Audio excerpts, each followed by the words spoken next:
भगवान ने ये जो शरीर हमें दिया हुआ है, इसको कैसे संभाल करके चलना चाहिए ये बताया। वैसे तो जितनी इंद्रियां, ये सब इंद्रियां विषयों की तरफ भागने वाली है।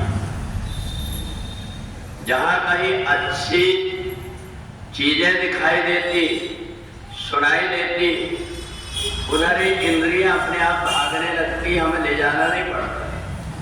पर अच्छी तरफ हमें अपने आप से ले जाना पड़ता है, इसलिए सावधानी बरतना पड़ता है। तो जब नए नए किसी बैल को या घोड़े को जोता जाता है तो वो सोचता है कि मैं स्वतंत्र घूम रहा था, कहाँ बंधन में पड़ गया। तो रास्ता सीधी होते हुए भी इधर उधर भागता है, इसलिए भागता है कि मेरे को छोड़ दे, जैसे मैं चल रहा था वैसे चल।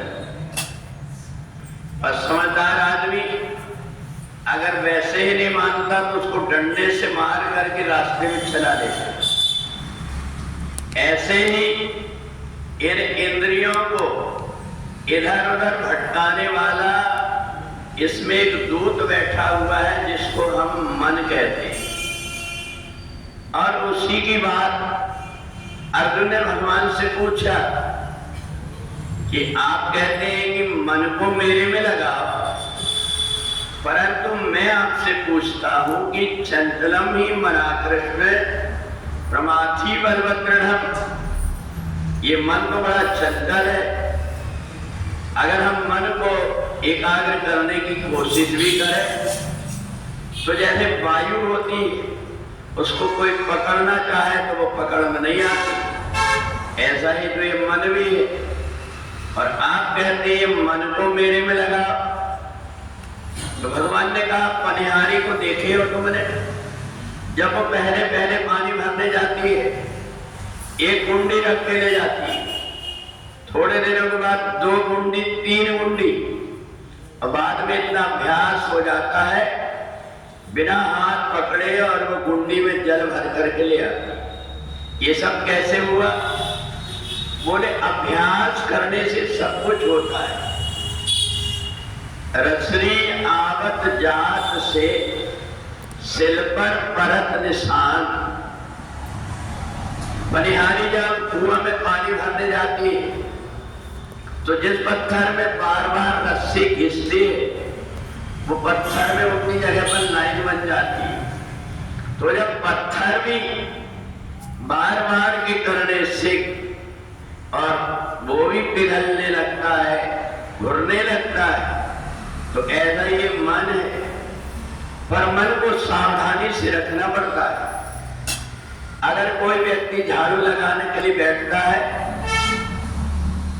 तो वो जब झाड़ू लगाता है उसका ध्यान इधर उधर रहता है, तो वो झाड़ू तो फेरता है और जहां तक कचरा छूट जाता है। और कोई समझदार व्यक्ति, किसी ने झाड़ू लगाया, उसके बाद जब झाड़ू लगाता है तो फिर से कचरा निकाल लेता है, क्योंकि उसने बड़ी सावधानी से वो कचरा इधर उधर छिपा हुआ था, दूसरे सामान के पीछे नीचे उनको अलग करके और साफ कर दिया। ऐसे ही हमारे अनेक जन्म हुए, अनेक जन्मों का कचरा अंदर भरा हुआ है, जो जहां तहां छिपा हुआ है। और जिसने सावधानी बरत लिया वो अंदर के सारे कचरे को निकाल करके बाहर कर देता है। फिर अपने आप पूरा उसका मन पवित्र हो जाता है। और पवित्र जब मन हुआ तो उसको फिर परमात्मा में लगाना नहीं पड़ता। उसको पता है कि मेरा कल्याण जिसमें है, अपने आप ही वो परमात्मा के चरणों में लग जाता है। तो इसलिए भगवान ने 6वें अध्याय में ये भगवान को जीवात्मा की इतनी चिंता है कि मैंने इसको शरीर तो दे दिया, पर इस शरीर में रह करके अपने आप को साधेगा कैसे? तो इसलिए जो सुपर्णा, सैजा, सुजाता हृदय के अंदर भगवान ने अपनी शक्ति भी विराजमान कर दिया। तुम अगर थोड़ी देर एकांत में बैठ करके उस शक्ति को, परमात्मा को देखने की कोशिश करोगे तो तुम्हारा अच्छी बुद्धि, अच्छा मन, अच्छे विचार, ये सब परमात्मा की कृपा से अनायास ही प्राप्त हो जाएंगे। बस तुम्हें थोड़ा प्रयत्न करना पड़ेगा। थोड़ा सा प्रयत्न किए और भगवान ने बता दिए मन से डरो मत। और दूसरी एक बात और, अगर ये मन ज्यादा ही शैतानी कर रहा है तो मर जाता है, जान दो, दृढ़ कर रहा शरीर। मन अगर इधर उधर भागता है, इसको जाने दो। तुम अच्छी जगह में जाकर के बैठ जाओ, भगवान के मंदिर में बैठ जाओ, ये मन लौट करके आएगा कि देखिएगा रे भगवान कितनी सुंदर मूर्ति। भगवान के दरबार में ऐसा सत्संग होता है।